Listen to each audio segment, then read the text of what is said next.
इनका कत्ल किया गया है। हम ये रिक्वेस्ट करते हैं कि उनका खुलासा किया जाए। जिन दो बच्चों को पेश किया जा रहा है, मैं ये समझता हूँ ऐसे छोटे बच्चे बगैर किसी और सहारे के अपने बलबूते पर एक काम अंजाम नहीं दे सकते।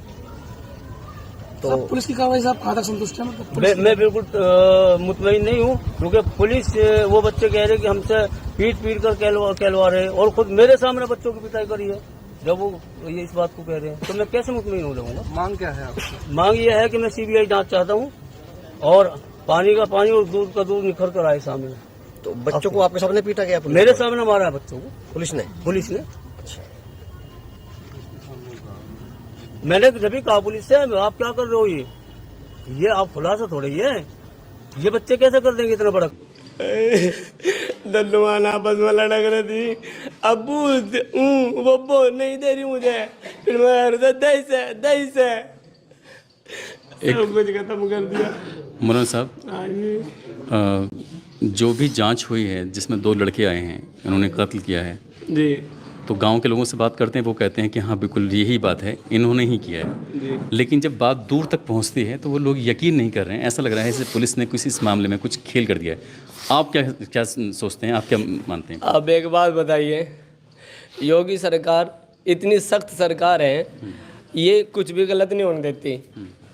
अब बताओ, और छोटे से अधिकारी से लगा के बड़े अधिकारियों तक यहाँ सब मौजूद थे और सबने एक अंक की जांच करी।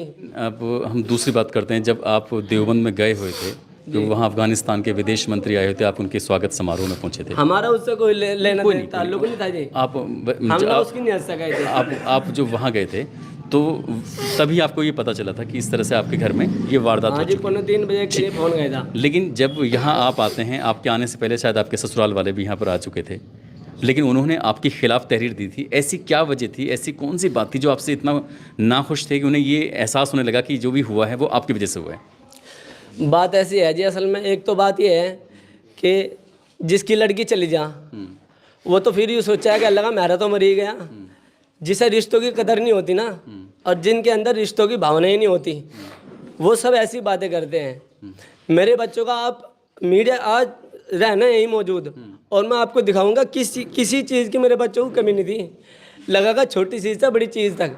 तो बताओ, आपके आने से पहले गांव वाले से बातचीत की थी, गांव वाले ये सब बता रहे हैं कि यहाँ कोई दिक्कत नहीं, कोई परेशानी नहीं थी, लेकिन फिर भी ऐसा क्या था जो आपके ही खिलाफ तहरीर दी कि आपने ये सब कराया होगा? अगर यहाँ सीसीटीवी कैमरे ना होते तो फिर पुलिस के लिए जब तहरीर आई थी वो कहीं ना कहीं तहरीर आप पे ही प्राइम सस्पेक्ट थे आप।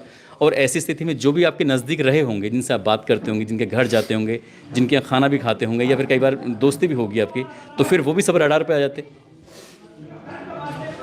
असल में हमारे ससुरालियों में जो है ना जी, मेरा साला, उसका तो दिमाग चल लिया। उसे रिश्तों की कदर करनी पता। उसने मेरी बच्ची छीन ली मेरे से, मुझे आखिरी टाइम में मुझे चेहरा नहीं देख कर दिया उसने। और उससे जबकि सबसे ज़्यादा पैसा था, मेरी बच्ची मेरे बिना सोया भी नहीं थी जब तक मैं यहाँ गुरु था। तो आपको वहाँ भी नहीं जाने दिया जहाँ पर सुपुर्द खाक हुआ इनका? नहीं जी, मुझे नहीं दान दिया। मुझे तो क्या आया था, क्या लगा अगर सुनने में तो कोई भी आ गए ना, उन्हें यहाँ आती पिट गए, हम छोड़ नहीं बिल्कुल भी। और यहीं से थोके थाने दोगट पे भी वो जो है लड़ाई करने के लिए तैयार था। बिल्कुल लड़ाई होने से बाल बच्चे हमारे घर के बिल्कुल अलग है कि भाई ऐसा है, लड़ाई ना करो, हम हुई मौत के मुंह में है। पहले ही उस आदमी ने इतनी विश्राम नहीं करी, एक तो मेरा ही नाश हो गया। अजी कोई भी आदमी हो, कौन ऐसा गैरतमंद आदमी होगा जो अपनी 2 बच्चों को अपने हाथों से अपनी वाइफ को कत्ल करेगा? 9 साल मेरी शादी को हो गए, 9 साल मेरी शादी को हो गया, आज तक तो मैंने कुछ नहीं करा था। आज 9 साल के बाद जब मेरा घर बस गया, मुझे बुढ़ापे की तरफ को मैं जा रहा हूँ, आज मैं कत्ल करूँगा? आप बताइए। सही बात है। मैं बैठ कर बयान करता हूँ। जैसे अभी ये मामला होगा, इसमें कोर्ट में जाएगा, पैरवी होगी, तो इसकी पैरवी वगैरह आप ही करेंगे ना? हाँ जी, मैं ही करूँगा, और कौन करेगा? इंसाफ मैं ही करूँगा। इंसाफ देना अपने बच्चों को, इतने जुल्म की जालिमों का इतना खात्मा नहीं होने का इंशाल्लाह पूरी कोशिश करूँगा, जिलो जान सब लगा दूंगा। एक बात बताइए, जैसे बातचीत चल रही थी, उन्होंने करीब 6 वार किए हैं चेहरे पर, सर पर, तो इससे पता चलता है कि उन्हें बहुत ज़्यादा गुस्सा था। तो क्या बहुत मारपीट तक करते थे बच्चों के साथ? अजी बस पढ़ाई नहीं करते थे। हाँ, यूँ नालायक जो है जब कभी याद ही नहीं करता था, हमेशा गुन गुन कर जाता था। मैं कहा पढ़ लें, हम सोचते थे मगर रमजान आ रहा कुरान ऊपर से कुरान सुना लगा, पर मुझे क्या पता आयुष आलिम इतनी नफरत ले रहा मेरे लिए अपने दिल में।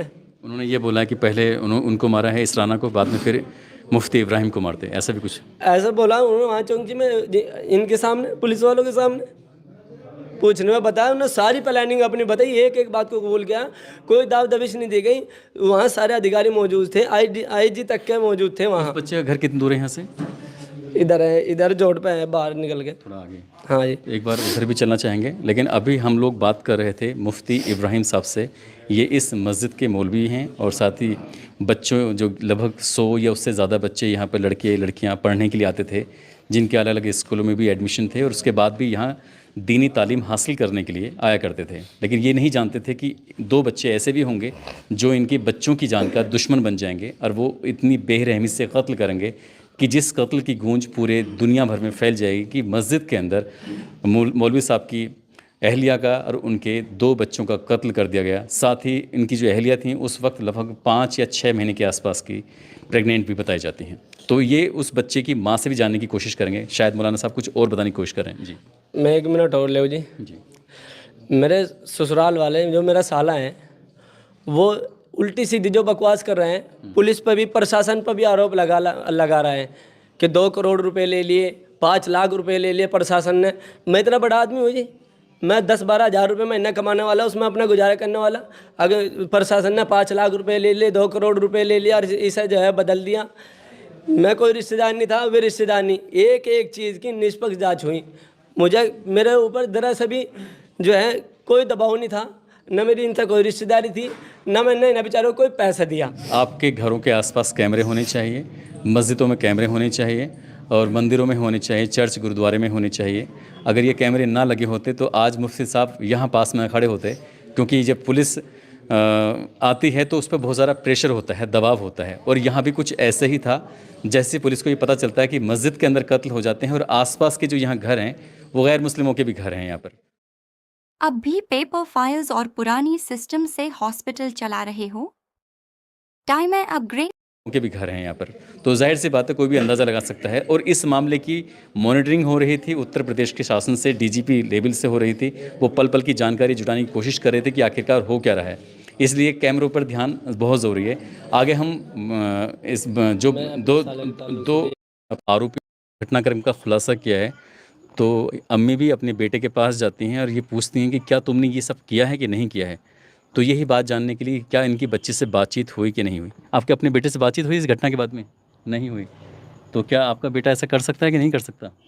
बस जी अल्लाह को पता, मुझे तो पता नहीं। मैं तो अपने घर रहूँ तो मस्जिद में रह कर था, मैं खावा था, सोवा था, रहना सहना उसका मैं था, मैं पढ़ा था। यहाँ तो 10 मिनट को आएगा फिर भाग जाता गद्दनी सी। जैसी कोई करेगा ऐसे ही भरेगा, अपना जो करो ना करा वो अपने आप भुगतेगा। अच्छा, आप उसके पास नहीं जाना चाहती हैं अब? ना हमारा क्या लगा, जो ना सा काम करो होगा हमारा कुछ नहीं लगता। तो मैं उस घर में आया हूँ जो छोटा बच्चा था जिसने क्या कत्ल करने में शामिल रहा है, ऐसा पुलिस कहती है। तो उनकी अम्मी से बात करते हैं। तो आपका क्या कहना है पूरे मामले में? आपका बेटा क्या ऐसा कर सकता है कि नहीं? कर सकता। मेरा बेटा ऐसा कुछ नहीं कर सकता। मेरा बेटा तो कुछ किसी बालक को भी नहीं मार सकता, लड़ाई झगड़ा भी नहीं कर सकता। मारना तो बहुत दूर की बात है, मेरा बालक ऐसा नहीं कर सकता। कभी ऐसे सुनने में आया होगा अपने बीवी को पीटा हो? कभी भी नहीं।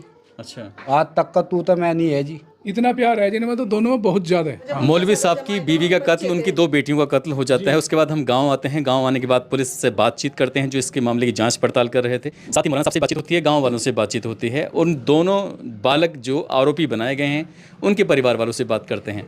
गाँव के लोग, पुलिस और मौलाना साहब ये कहते हैं कि हम जांच से पूरी तरह संतुष्ट हैं जो भी हुआ है। लेकिन बच्चों के माता और पिता से या परिवार के लोगों से बातचीत करते हैं तो वो कहते हैं कि हम अपने बच्चों के लिए जहां भी ऊपर तक जाने की बात होगी वहां तक जाएंगे, उनकी पैरवी करेंगे।